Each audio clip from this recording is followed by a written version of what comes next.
গেল কয়েকদিন ধরে কক্সবাজারে বৈরী আবহাওয়া বিরাজ করছে। বঙ্গোপসাগরে সৃষ্ট লঘুচাপের প্রভাবে টানা 4 দিন ধরে বৃষ্টিপাতের কারণে সাগরে উত্তাল অবস্থা দেখা গেছে। কখনো মাঝারি কখনো মুষলধারে বৃষ্টিপাত হয়, সমুদ্র পাড়ের মানুষের জীবনযাত্রা স্থবির হয়ে পড়েছে। ফলে বিশ্বের দীর্ঘতম সমুদ্র সৈকত দেখতে আসা হাজার হাজার পর্যটক পড়েছেন ভোগান্তিতে।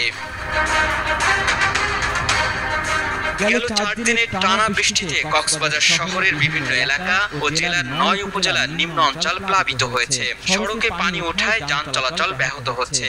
কক্সবাজার আবহাওয়া কার্যালয়ের সহকারী আবহাওয়াবিদ আব্দুল হান্নান জানিয়েছেন, সোমবার দুপুর 3টা পর্যন্ত গত 24 ঘন্টায় 153 মিলিমিটার বৃষ্টিপাত রেকর্ড করা হয়েছে। এদিকে কক্সবাজার সহ দেশের 4টি সমুদ্র বন্দরে 3 নম্বর স্থানীয় সতর্ক